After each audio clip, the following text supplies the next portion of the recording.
અને આજે સ્કૂલમાં રજૂઆત કરવા આવ્યા હતા, શું કે? હું શિલ્પા શાહ, નડિયાદ નિવાસી. અમે લોકો આજે નડિયાદ સ્કૂલ ખાતે બધા પ્રશાસનના કહેવા મુતાબિક અમે લોકો અહીંયા આવ્યા હતા.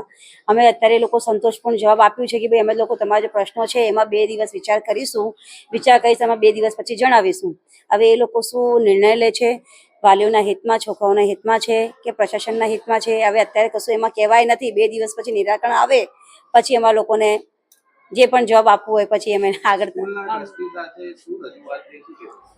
સ્કૂલને ટ્રસ્ટી જોડે અમારે આજ રજૂઆત થઈ છે. અમે પહેલા લખિતમાં એમને આપેલું છે, ડીઓ ઓફિસમાં લખિત આપેલું છે કે અમે જો સ્કૂલના આઈડી કાર્ડ, ડાયરી અને સપ્લિમેન્ટરીના 1500 રૂપિયા ઉઘરાવે છે એના વિશે અમારે વાત થઈ છે. ઓનલાઈન ફીસ કરવા માટે અમારા લોકોને વાત થઈ છે. સ્કૂલમાં દરેક મારે વોશરૂમની પાણીની વ્યવસ્થા નથી એના માટે મારે વાત થઈ છે. ચોથો મુદ્દો અમારો એવું છે કે અમારા લોકોને સ્કૂલનો ટાઈમિંગ 12 થી 5 નો જોઈએ છે. એ અમે લોકોને અત્યારે કશું જવાબ એનો બી આલ્યો નથી. એટલે ટૂંકમાં અમે જવાબ તો কোনো મળ્યું નથી. એ બધી ચર્ચાઓ કરી 2 દિવસ પછી અમે જવાબ આલવાના છે. અને ઓનલાઈન ફી માટે અમે કહે છે ભાઈ ઓનલાઈન ફી તમારું કરી આપીશ અને જે પણ હોય તમે સંતોષપૂર્ણ અમે જવાબ આપીશ, આટલું અમે ખાતરી આપી છે. હું પોતે Dharmesh Joshi, English teaching school Acharya. આજે વાલીઓ દ્વારા જે વિવિધ માગણી કરવામાં આવેલી અને ડીઓ સાહેબ જોડે ગયા હતા, એ બધા પ્રશ્નોનું આજે ટ્રસ્ટી સાહેબ જોડે અને મેનેજમેન્ટ સાથે, આચાર્ય સાથે અને વાલીઓ સાથે એની મિટિંગ થઈ અને એનું સુખદ નિરાકરણ આવ્યું છે.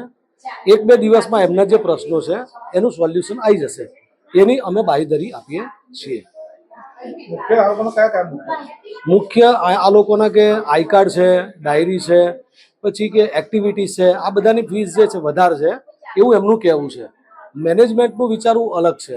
મેનેજમેન્ટ એવું કહે છે કે ડાયરી, આઈ કાર્ડ, એક્ટિવિટીઝ કે સપ્લિમેન્ટરી કે અધર બીજી જે પરીક્ષા જે એક્ટિવિટીઝ છે એની આપણે આ ફી લેતા હોઈએ છીએ. એમનું એવું કહ્યું કે અમે અહીં 2 કલાક બેસી ગયા, મેનેજમેન્ટ વાળા મેનેજમેન્ટ ભાગ્યા નતા. મેનેજમેન્ટને ડીઓ સાહેબ બોલાવવામાં આવેલા જેથી એ ત્યાં મળવા ગયા હતા, ભાગ્યા નતા. બરોબર. ઓનલાઈન ફી માટેની બી આ વર્ષથી આપણે વ્યવસ્થા કરેલી છે. ઓલરેડી પહેલા પણ આપણે ચેક દ્વારા ફી લઈએ જ છીએ, એવું નથી કે ચેક દ્વારા ફી નથી લેતા, પણ આ વખતથી આપણે મેનેજમેન્ટે નિર્ણય કર્યો છે કે ઓનલાઈન ફી પણ આપણે લઈશું. 2 દિવસમાં નિર્ણય કંઈક સુખદ આવે એવું લાગે? હા, 2 દિવસમાં સુખદ નિરાકરણનું આવે એવી હું પણ આશા રાખું છું. મેનેજમેન્ટે પણ આપણને બાંયધરી આપેલી છે.